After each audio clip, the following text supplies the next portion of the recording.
नमस्कार दोस्तों, सभी पेंशन धारकों और केंद्रीय कर्मचारियों का मैं एक बार फिर से आपके अपने पसंदीदा यूट्यूब न्यूज़ चैनल पर हार्दिक स्वागत करती हूँ। दोस्तों, सभी पेंशन धारक एक बार जल्दी से जुड़ जाएं। मेजर जनरल सतवीर सिंह जी ने जंतर मंतर पर जो है लगातार पेंशन धारक जुड़ रहे हैं, वहीं से एक अपडेट हमारे पेंशन धारकों के साथ शेयर की है।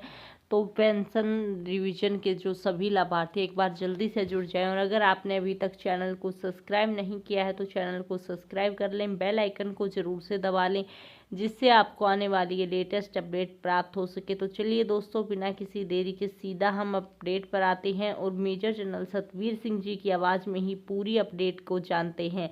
तो दोस्तों, अगर आपने पहली बार विजिट किया है तो चैनल को सब्सक्राइब जरूर से कर ले। तो फिर मिलते हैं दोस्तों एक नई और ताज़ा अपडेट के साथ। तब तक आप एक बार मेजर जनरल सतवीर सिंह जी की आवाज़ में सुनिए पूरी अपडेट पेंशन रिवीजन पर। मूवमेंट खत्म नहीं किया था और वो जारी है। जब कोरोना चला गया तो आप देखा होगा कि हमारे कुछ जवान हर रोज यहां आकर हमारे साथी बैठते हैं और हम इस मुहिम को जारी रखा हुआ है।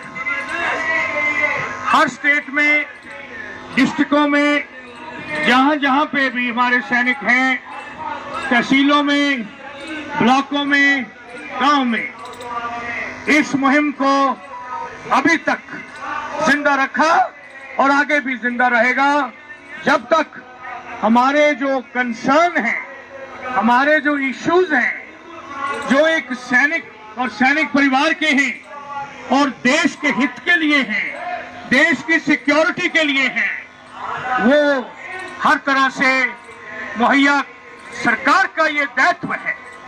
अगर हम अपने संविधान को और अपने देश के एग्जिस्टेंस को सोच विचार करें तो पहली ड्यूटी गवर्नमेंट की, किसी भी गवर्नमेंट की पहली ड्यूटी है अपनी देश की सरहदों को महफूज रखना, to defend the territory of its country.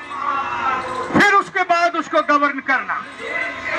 तो अगर सरहदों को महफूज रखना है तो हम चारों तरफ, आपको मालूम है कि 3,500 और तकरीबन 5,000 के करीब चाइना के साथ और पाकिस्तान का बॉर्डर है, और बाकी देशों से भी जो थ्रेट्स हैं और अपने इंटरनल जो सिक्योरिटी थ्रेट्स हैं, उन सब को मद्देनजर रखते हुए देश का ये ड्यूटी है कि वो देश के जो डिफेंस है उसको वो महफूज रखे, अपनी सरहदों को महफूज रखे। ये एक बहुत जरूरी चीज है। तो साथियों, आज 2600 दिन पूरे हुए। हमारे में से कुछ हमारे साथी चले गए और हम में से कई इस हेल्थ की कंडीशन में नहीं हैं तो अपने आप को पूरी तरह से समर्थ हैं। सरकार ये बहुत दिनों से 71 की लड़ाई के बाद, इनफैक्ट जब देश आजाद हुआ तो तब से उस वक्त के प्रधानमंत्री जी ने हमारे जो कमांडर इन चीफ से उनको बोला कि आप फौज की तनख्वाहें कम कर दो। तो उस वक्त हमारे कमांडर इन चीफ ने मान के हमारी तनख्वाहें कम करी। फिर भी 1973 तक जो हमारा डिफरेंशियल था, जो हम ड्यूटी करते थे, जिस तरह से हमारी परिस्थितियां थी और जिस तरह से हमारे चैलेंजेस थे, उन सब को मद्देनजर रखते हुए हमारी पेंशन और हमारी पे 1:2.4 टाइम्स थी।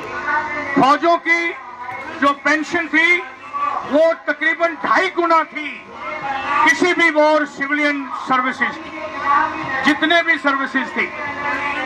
तो इन्होंने 73 के बाद फौज को degrade, downgrade, ill treat और मिस ट्रीट करना शुरू कर दिया, कमियां शुरू कर दी।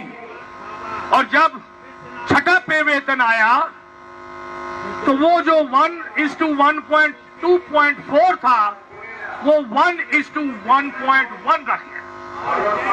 कहने का तात्पर्य ये है कि अपनी पेंशनें बढ़ा ली और हमारी पेंशनें कम कर दी,